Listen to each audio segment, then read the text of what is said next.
إيه ده أنتِ لسه ما اتجوزتيش؟ إزاي؟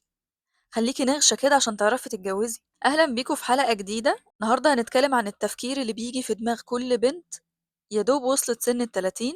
هنتكلم عن الخوف وعن التشتت وعن المقارنات اللي بنقع فيها غصب عننا، الأسئلة اللي بتدور في بالِك طول الوقت لإن هي جاية لِك من المجتمع اللي حواليكِ ومش عارفة تلاقي لها إجابات. في الحلقة دي مش هنجاوب بس، إحنا هنفهم مع بعض وهنحط نقط على الحروف ونرجع نفكر بصوت عالي.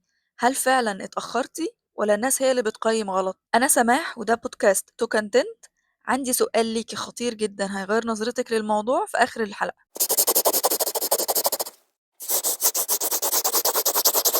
يعني إيه جواز؟ اتنين بيتفقوا يشاركوا الجاي من حياتهم مع بعض بمباركة أو بموافقة الأهل والصحاب وعلى شرع ربنا. يعني القصة هنا بتبدأ من اتنين لكن ضروري تكبر وتشمل العيلتين مع بعض، والضروري والأهم هي إن هي تكون على شرع ربنا باللي ربنا يرضاه واللي قال لنا عليه عن الجواز.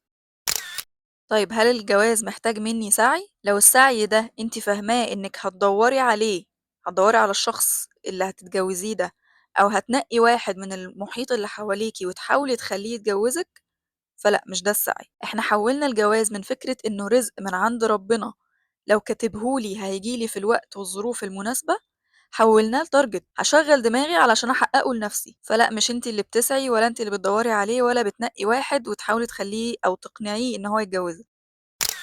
طيب أنا بشهادة الكل مفيش زيي، يعني في كل المعايير واخدة من كل حاجة حلاوتها. ليه اللي بيجيلي دايما ما بيكونش مناسب؟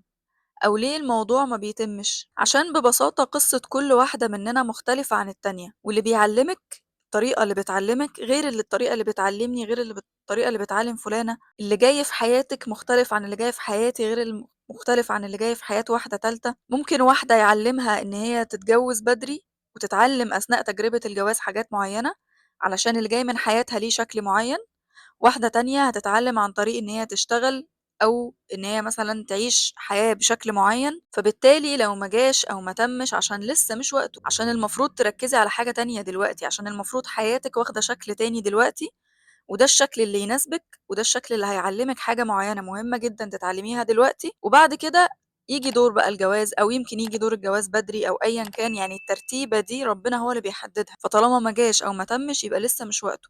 يبقى ده وقت حاجة تانية، حاجة تانية زي شغلِك، زي إنِّك تشتغلي على نَفْسِك، على شخصيتِك، على علاقاتِك عمومًا، على دورِك في الحياة دلوقتي أيًا كان هو إيه، وعشان أهم سبب في الحياة، ممكن يكون عشان بس تركّزي على علاقتِك بربنا إنها تكون أقوى، وما تبقيش مشغولة بأي حاجة تانية، وممكن عشان ربنا بيجهّز منِّك نسخة تناسب الشخص اللي مكتوب لِك. كل واحدة فينا في شخص واحد بس اللي مكتوب لها، فبالتالي ربنا ممكن يكون بيجهّز منِّك نسخة تناسب الشخص ده، أو بيجهّزه هو بالنسخة اللي تناسبِك، وتكونوا أنتم الاتنين جاهزين لحياتكم اللي جاية، شكل حياتكم الجاي.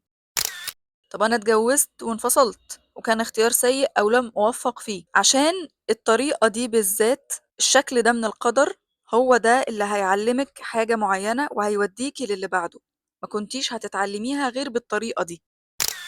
طب فلانة اتجوزت ومستقرة مع إنها ما كانتش جاهزة ولا مؤهلة للجواز نهائيًا، عشان هي برضه هتتعلم من سكة تانية أنسب ليها، والجواز في الوقت ده هو كان أحسن حاجة ليها، وهو اللي كان هيعينها على اللي جاي في حياتها. لازم تبقي فاهمة إن أنتِ مش منسية، ولا ما عندكيش حظ، ولا تحكمي على نفسِك ورزقِك بأي شكل، ولا تظني في الله إلا الخير.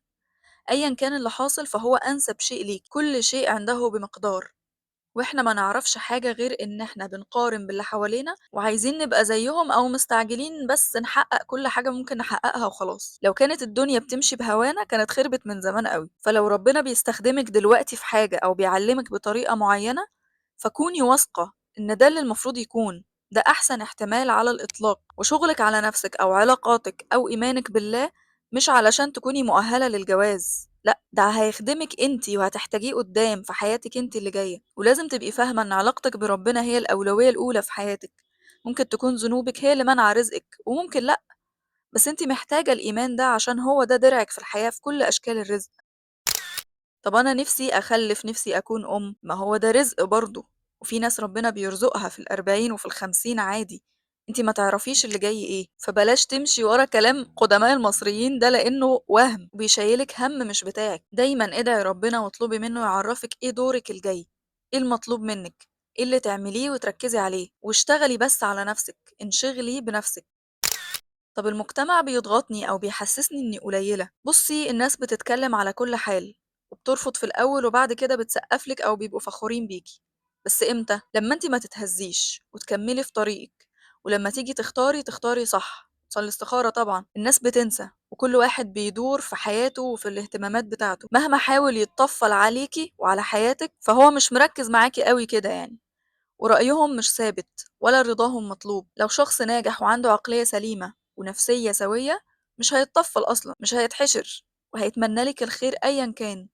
مش هيحاول يكسر فيكي بكلام ملوش لازمة، ولا هيحاول يوقفلك الفكرة تماما اللي هو مش عايزين جواز أصلا، احنا عايزينك سفيرة مثلا. شوفي مين اللي بيتكلم وبيتكلم ليه أو من أنهي حتة قبل ما تقرري تسمعي له. ولازم تبقي فاهمة إن كل أرزاق ربنا جميلة ونتمناها، ونتمنى ناخد من الدنيا كل الحلو اللي فيها، لكن ما ننساش إنها مش في قلوبنا ولا بإيدينا. مش في قلبي يعني مش متعلقة بيها، ولا بإيدي يعني مش بإيدي أنا اللي بجيبها. توقيت ربنا أجمل من مثالي، وأقداره تامة ما فيهاش حاجة منسية أو مش مهمة أو مش في مكانها. كملي في حياتك من مكان قوة ونعومة وإيمان، ولما يجي اللي يشاركك هيساعدك في المشوار.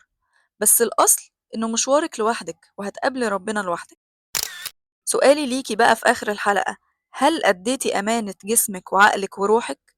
هل فعلا مركزة على نفسك وبتحسني منها وبتزكيها طول الوقت؟ هل انت الشخص المناسب للشخص اللي بتحلمي بيه؟ افتكري دايما ان احنا هنا في رحلة مؤقتة، كل واحد ليه دور معين، وكل واحد هياخد نصيبه من الرزق كامل مكمل في الوقت اللي يناسبه وبالطريقة اللي تناسبه وعلى حسب شكل حياته. التشيك ليست الوحيدة اللي تكوني حريصة عليها انك تشيكي عليها كل شوية هي نفسك. من كتر ما بننسى احنا هنا ليه والمفروض نعمل ايه ونركز على ايه ونهتم بايه، بقينا مشتتين وضايعين. اي حد يقدر يشيلنا هم مش بتاعنا او يشيلنا مسؤولية مش بتاعتنا اصلا، عشان ينسينا أكتر إحنا جايين هنا ليه. صدقيني لو الجواز دلوقتي كان هيعينك على دورك اللي في حياتك دلوقتي كان حصل. شكرا إنك كملت الحلقة للآخر، واكتبي لي في الكومنتات إيه أكتر جملة بتضايقك في موضوع الجواز، إزاي بتتعاملي مع الضغط اللي حواليكي. وبجد مفيش أي قطر في الموضوع غير القطر بتاع حياتك انتي، فلو انتي سايباه لأي حد يسوقه فهي دي المشكلة، لكن رزق ربنا عارف طريقه كويس.